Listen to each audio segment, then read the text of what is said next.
The Herd Line. Chris Broussard likes him some boxing, too. We're going to talk NBA. You know, Chris, you're a fight fan. That was just crazy. It's one of the craziest things I've ever seen. Unbelievable. One of the craziest things I've ever seen. I've never seen a heavyweight champion built like that. Yeah, first time in my life, I have better abs than the current heavyweight champ of the world. But I'll tell you what, he's a great kid. He's a great story. He is a great story. First Mexican heavyweight champion. Amazing. Mexico, obviously great fight fans. And then look for boxing to try to give him a few defenses that he can win. Yeah. Because it's great to have, the Mexican fan base following the heavyweight champ. Yeah, I mean, it was just great. And he was just great after the fight. All right, so let's talk about this. I said this. This is not a shot at the Raptors. Okay, this is not a shot at the Raptors. But this series now is Toronto against an MRI. That's what it is. Like last night to me, Chris, we established who the better team is. If you reverse the injuries, Kawhi can't play. Siakam leaves in the third quarter. Like, if you reverse these injuries, these games aren't even competitive. There's really not another team in the NBA you could take away their best player, Kevin Durant. And then have their third and their fourth. Everybody's hobbled. Here's the thing, though. If Toronto goes on to win this championship, say Klay can't play, it'll be terrible for us as fans. But say Klay can't play, KD doesn't come back, and Toronto wins it. There are no asterisks by championship. I know, but Detroit's first title, the Bad Boys, 1989, Isaiah Thomas, Joe Dumars. Magic Johnson played 75 minutes in that series. Byron Scott was out the entire series. We don't even remember that. They're champions, right? Golden State's first championship with Kyrie and Kevin Love got hurt. Right. Draymond getting suspended in 2016 for Game 5. So there are no asterisks in championships. Yeah, it would be bad for us as fans to watch. It's not great for the league. Right. But this is an argument, and they'll never do it because of the money, before like a 65 game season. Because we see this quite a bit, whether it's just the playoffs or the finals, where sometimes better players are out with injury. Embiid was hurt this year. Paul George was not healthy in the playoffs. Chris Paul last year fell apart physically. These guys are gassed by the end. Remember, the first round at one point was like best of 3. Then it went to 5. Now it's 7. I mean, and we're asking the stars to play in the Olympics. Like, at some point, you got to give these guys rest. And this is what happens when these guys overload their bodies. I mean, you can make the argument.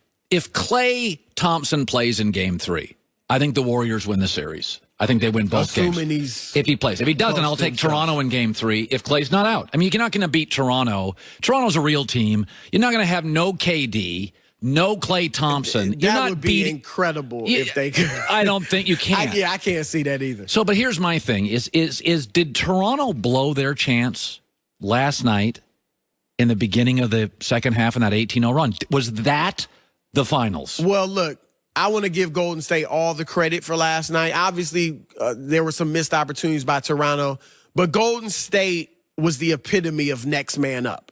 Boogie Cousins comes in. He was great. I was skeptical. When I saw they were starting him, I was like, what in the world is Steve Kerr doing? I thought that was the end of the ball movement. Defensively, I thought he'd be exploited. He was tremendous. His passing, his rebounding, even hit a big 3. Like, Boogie Cousins was great. However, when you consider Klay Thompson misses the last 8 minutes, you're only down 7 when Klay Thompson goes out. You got 8 minutes to catch that up. As you said, everybody in basketball knows the Warriors come out with a third quarter surge. Yeah. And you're not prepared for it. They go 18-0. That's the biggest finals run since the merger in 1976. It was 20-0 considering the second quarter. So, yeah, I mean, they did miss a big opportunity. Now, if they were up 2-0, I would not say this series is over. Unless Klay and KD are never coming back. And Iguodala is hurt too. Because remember, this is the same team, the Warriors, that was down 3-1 to Oklahoma City, which had KD and Westbrook.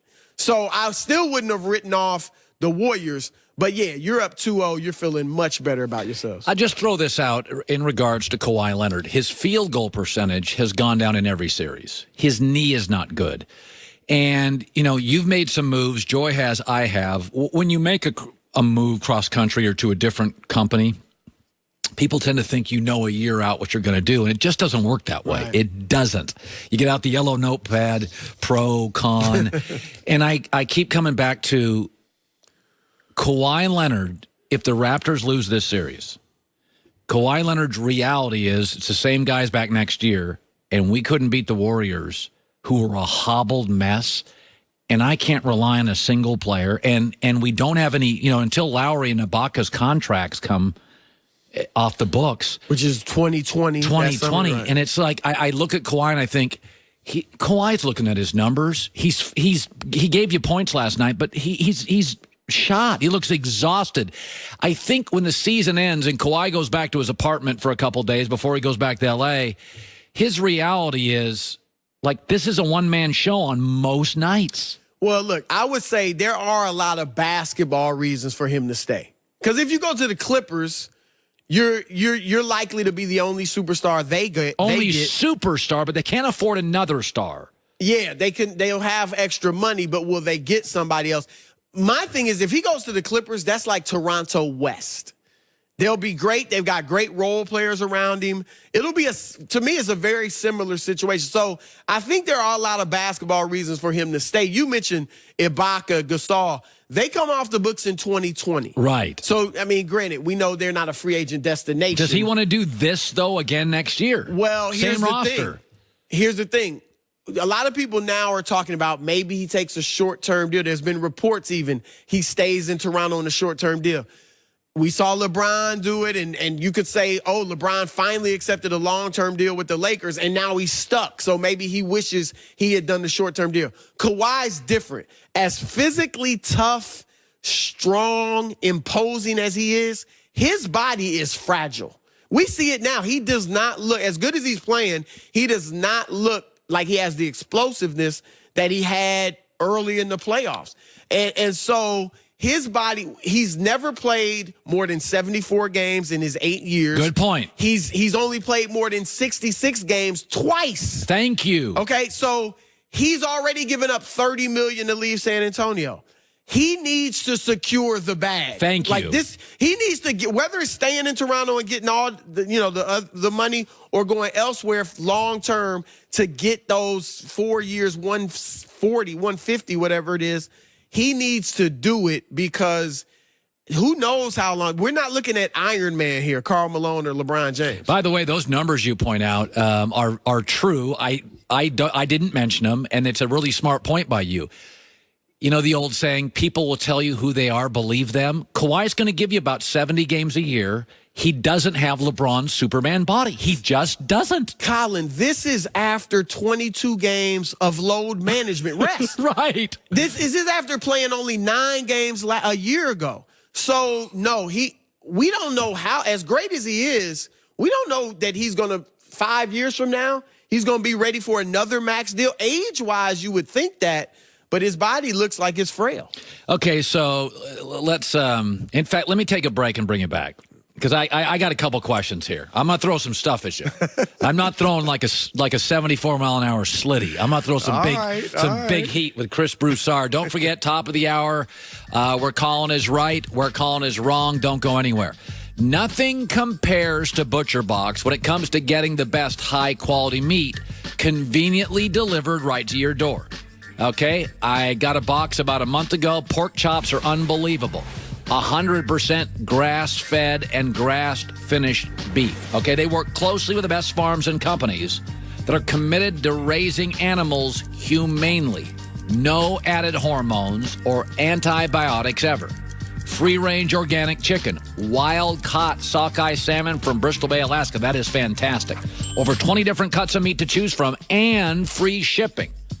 Free shipping when you sign up. That means all this high-density protein, this best-tasting protein on the market, is less than $6 per meal. Sign up, butcherbox.com/herd.